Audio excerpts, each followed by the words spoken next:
But Patrick is on here right now. How are you? What's going on? It's Red Eye. That's good. It's good. It's good. Thank you so much. So we appreciate you for being patient through that impromptu interview that popped up. I was so confused at first. Rax is also here. The Devon Ruff Williams. Got to add him to it. Hold on. His page doesn't pop up for us to add him. Only yours popped up. I don't know why. His didn't pop up, but it's just you. Okay. So we'll talk to you, and then if you want to give him some screen time, maybe we can see, maybe he can send us a request and we'll bring him on after we talk to you. Is that cool? I mean, whatever works for y'all. All right, cool. So I'm gonna introduce myself again. I'm Cream. You hear my voice, Miss Cream of the Crop. I'm the program director, the station owner. We have my blogger, co-host of Hit or Miss Sundays. That's Miss Slim Goody and Dason. As you can see, we got your album cover in the background, your picture floating in the background. So if you want to go ahead, introduce yourself to everyone, and then we'll get into the album. This is Red Eye, one half of Redrum. It's me and Rax. Been doing this for a few years now as a group together. Just put out our second project. The first project came out November, and the Messiah Complex just came out on the 14th. All right. So, I mean, if anybody is checking the screen, you see the cover album, the artwork for the cover. As you got, let me turn around a little bit. You guys see the artwork, the cover art is very intricate. Yeah. It's called the Messiah Complex, so it's very self-explanatory. But before we get into finding more information about you guys individually and as a group, tell us about the Messiah Complex. Like, what is this album about? Why did you guys decide to go with that cover? And why did you guys decide to go with that name? I mean, you know, basically the way rap is, everyone's trying to be a savior. Everyone thinks they're gonna bring the game back, and you know what I'm saying? We really just let the music speak for itself. So it's some hardcore street shit, 90s flavor, but you know, quality of today. And you know, it's just for the people. Okay. So you said that your previous project was dropped in November, and then you dropped this project on May 14th. So what made you guys drop two projects so close together? Like, most people let the first album breathe. Why was it important for you guys to drop consecutive albums like that, back to back? We're just trying to show our consistency. Okay. You know, we're not trying to rest on our laurels, and we just want to put out work, you know? Yeah. Okay. So you said it has like a 90s feel, but right now, quality of album. Like the quality of album, yeah, sonically it can compete with any album out right now. Okay. All right. So what makes you guys want to continue with the 90s feel? You going with 90s feel as far as like the lyrics?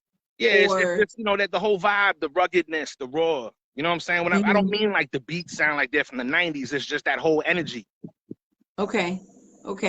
So for you guys, how important is it to you to I would say stay on point? Because to me, I feel like when you're bringing lyrics and you're bringing the rugged and you're bringing that energy, sometimes people can get steered away from that a little bit because they feel like they have to get steered away from that in order to get looks from either the entertainment or from fans, because these fans right now, some of these fans aren't used to people bringing it like that. So for you guys, why was it important for you to maintain that integrity and that sound? I mean, we just doing us. You know, it really doesn't matter about anybody else or anything, because I feel like that's when artists lose themselves, is when you try to cater to other people. So we just, if we stay true to ourselves, nothing can go wrong. You know, at the end of the day.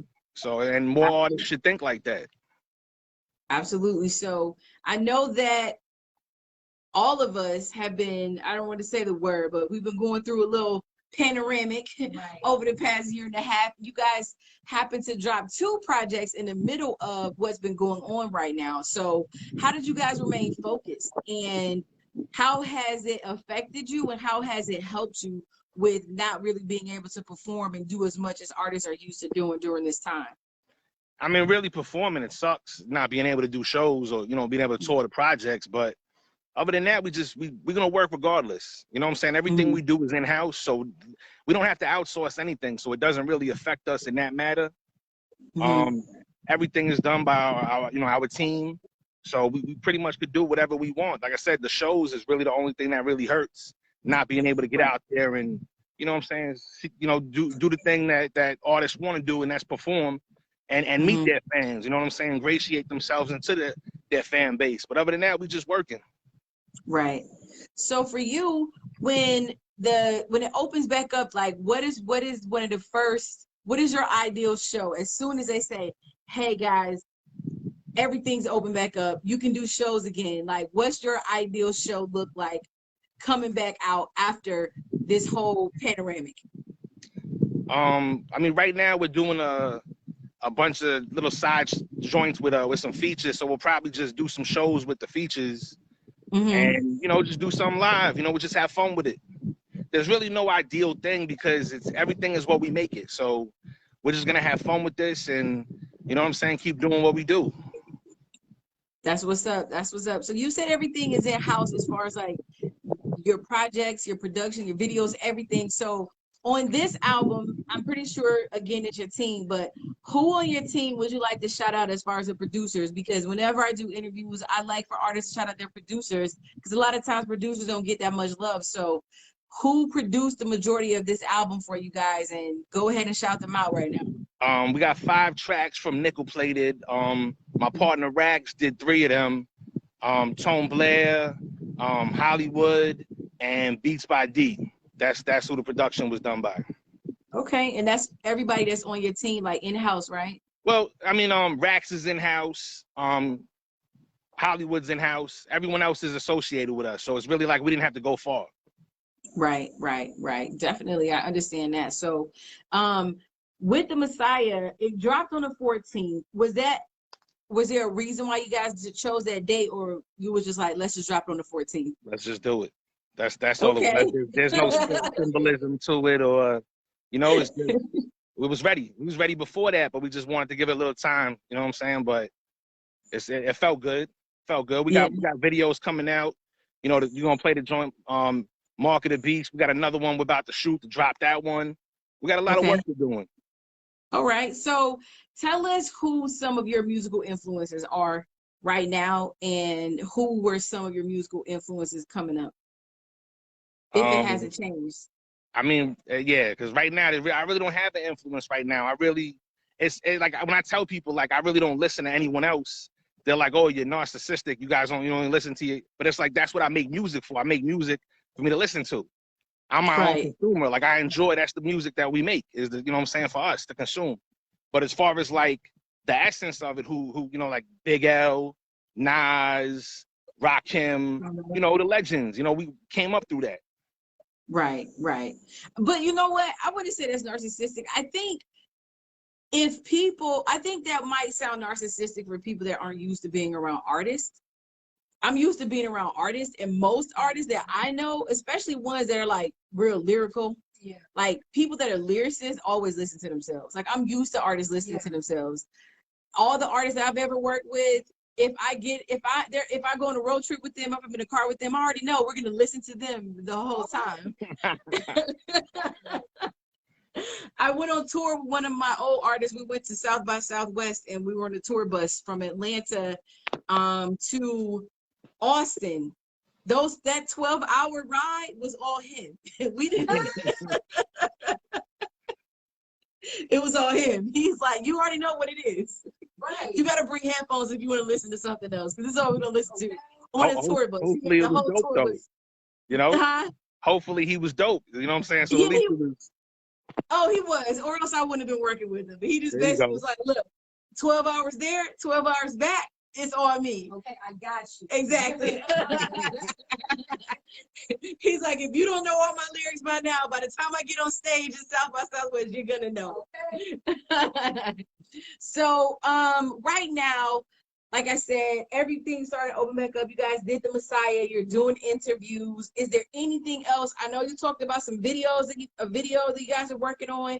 Is there anything else that you want to let our audience know that nobody else knows? Like, you got some exclusives for us? Like, right Right now, we're working on a deluxe project, which is basically it's like when you order a burger. If you get the regular burger, if you get a deluxe burger, it comes with lettuce, tomatoes, or the extras. So Yes. we got something like that. We got coming down the pipeline. So Okay. And I see that everything you guys do is very, very, very professional. I know you guys got your merch. You got the album. Like I said, if anybody, there it is again. If you see, the cover art is very intricate. So do you guys have in-house graphic designers as well, or you guys outsource? We have an in-house graphic designer, Funky Threes. He does all our artwork. All right. Okay. Yep. Well, shout out to Funky Threes. I see Devon, he said he's still trying to connect. I don't know. Maybe after we talk to Patrick, we can try to connect with you again. But we're having fun talking to Patrick. Like, we're not trying to keep you out of this. We're not trying to keep you out of this, but it's not popping up for you. So I listen, I will say this. You guys are very consistent when it comes to promoting this project and promoting yourselves. Definitely. I don't know how many times we were sent a DM of your music, and I was like, listen, let's do this interview, because they're like, look, your album's coming out and you need to know. So what is some feedback that you can give? I like to ask artists to give feedback to other artists. What is some feedback you can give to other artists out here about branding themselves and marketing themselves the right way? Because you guys seem to have a formula and it's working for you. I mean, you just got to stay consistent. We live in a microwave society, so you drop something, they forget it the next day. So you just got to keep doing it. Just keep, whether it's visuals, but you gotta stay in the public's eye. We did freestyles for 30 weeks straight, and we put out videos. You can go on our YouTube, you know what I'm saying? So if you go on YouTube and you look up Redrum AOD, you're gonna go down a rabbit hole, and you're just gonna see all the work we put in the last few years. So putting in work, is that one of the reasons that both of you guys are able to remain together as a group? Because a lot of times people get in a group together and then they find that one person's work ethic sucks, the other person, whatever.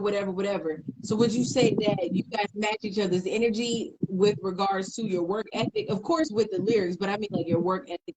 Right. Is that one of the things that helps you guys remain together as a group? I mean, definitely. I mean, everything has ups and downs, but that's my brother. You know what I'm saying? So if he needs help, carry, we help each other. Nothing's ever 50-50. You know what I'm saying? So there might be times when I'm down, he helps me. So that's how you a team. Me and him, I've been working with him since 2010. He was my videographer. He was doing videos for me.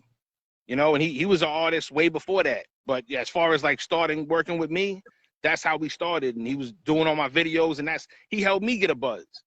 And then we just started working on the music together, and Redrum. That's dope. So what made you guys, I understand Redrum is murder spelled backwards. So what is the significance of you guys calling yourselves Redrum? Well, like you said, murder backwards is a birth.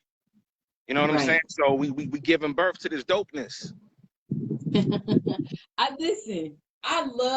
I don't know about anybody else. Like, I know he was saying people like, oh, that's narcissistic.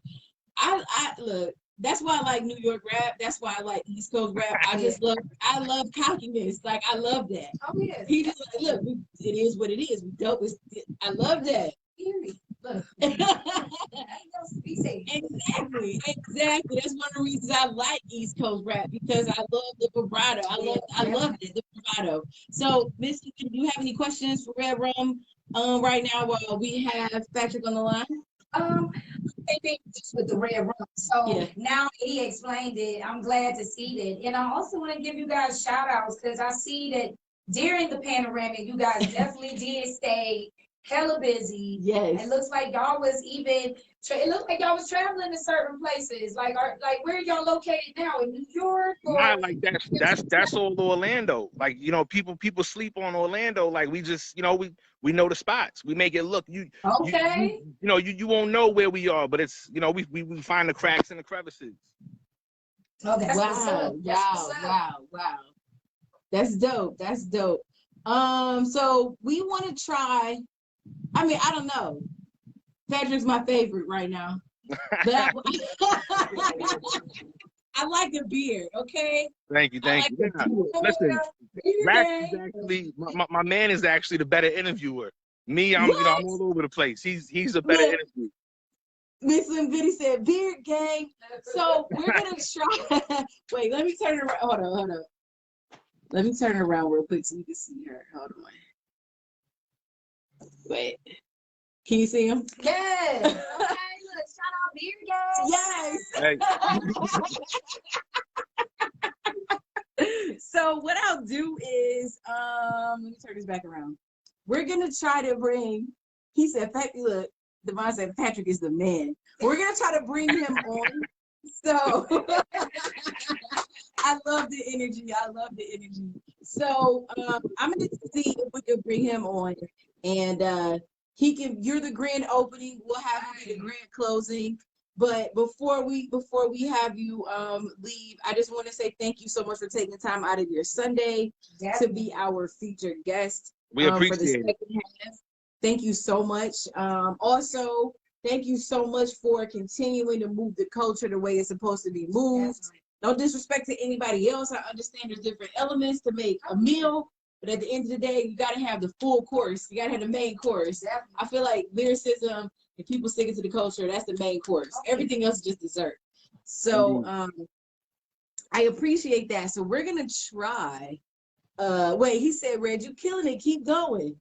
So look, he's like, no, let me off of here. I said what I said. I'm done. I don't have any more answers. Look, he's combing the mirror now. So we're gonna try our best to bring him on so he can get a little bit of his own 15 minutes of 260 beat fame. But I just want to say thank you so much for coming on today. And then we're gonna try to get him on too. And make sure you guys come back, because I know you guys are going to be dropping more projects. When you drop the other video, come back. We would definitely love for you guys to come back and bring the video to the station, and we can introduce that for you guys too. Sounds good. We did. Awesome. So let me try to bring him on, and I hope you enjoy the rest of your day. You as well. Thank you. You're welcome.